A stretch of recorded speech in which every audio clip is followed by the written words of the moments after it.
Tá diskusia v parlamente, ktorú nikto nemieni nejakým spôsobom skracovať, o zákone, ktorý má meniť trestný poriadok a úrad špeciálnej prokuratúry. Saloň.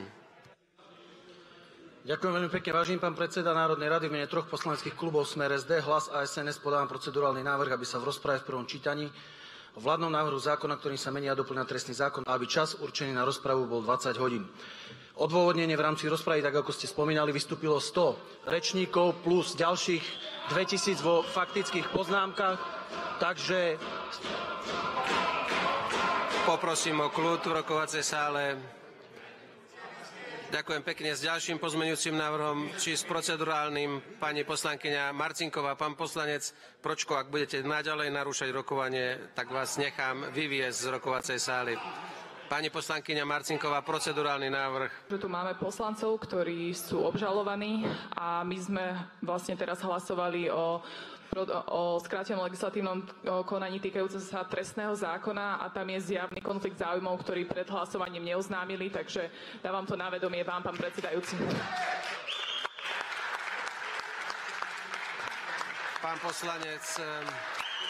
Pán poslanec procedurálnym návrhom.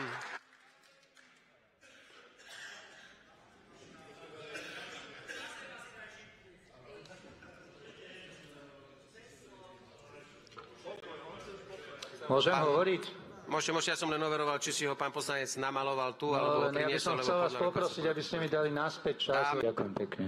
Platí aj vo vašom prípade, pán poslanec, aby ste podali návrh takéhoto uznesenia do podateľne, aby malo pridelenú svoju tlač a v mene 3 poslaneckých klubov môžete požiadať o zaradenie tohto bodu na najbližšiu schôdzu Národnej rady. Minule túto vec veľmi korektne vyriešila a oznámila vám vaša opozičná poslankyňa z KDH, ktorá tento popis aj minule, keď ste mali takéto nejaké nedopatrenia, tak lepšie sa nastavte, aby vás bolo vidieť v obraze.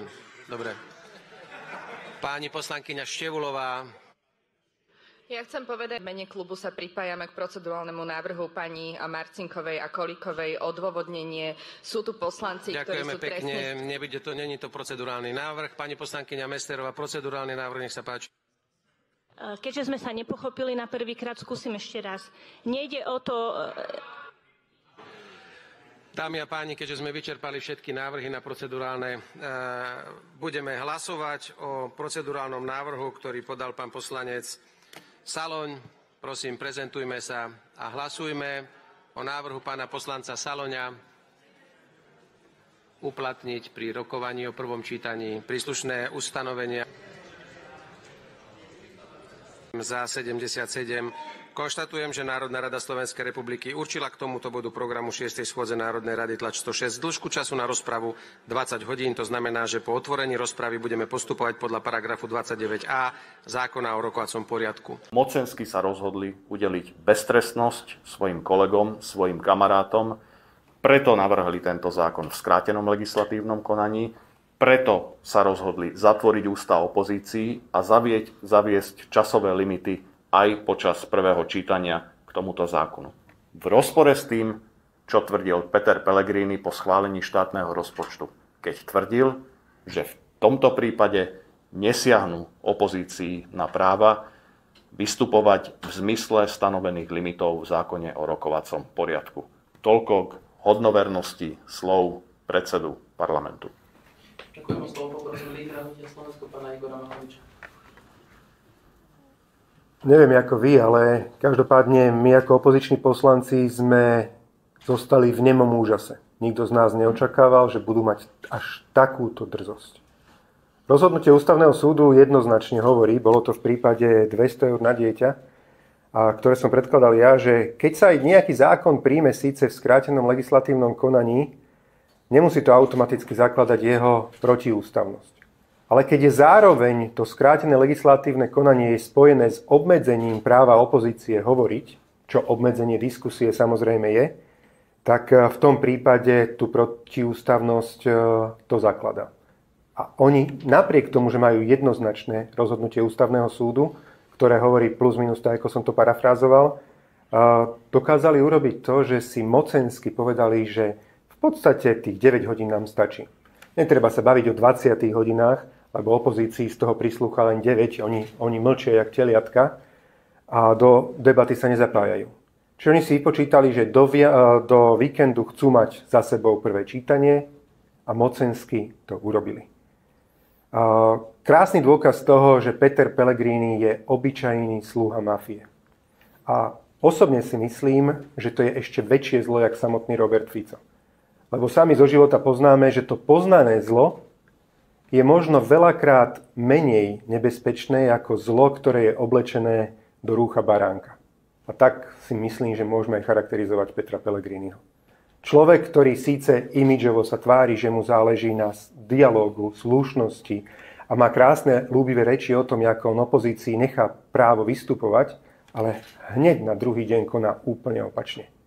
Je to antikrist oblečený do kože baránka, ktorý je omnoho ešte nebezpečnejší pre Slovensko, ako Robert Fico.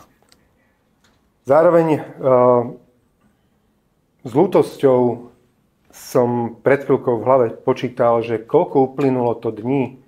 A je to 1 rok, 1 mesiac a 10 dní od času, kedy tu stál Richard Sulík a hovoril, že Hegerová vláda musí padnúť, lebo nevie bojovať s korupciou ani s mafiou.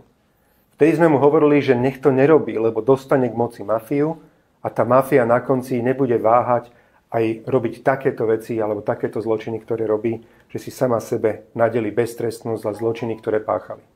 Neuplynul alebo uplynul ten rok, mesiac a 10 dní a máme tu plody Sulíkovej tvrdohlavosti, hlúposti, možno úplatku priamo od mafie.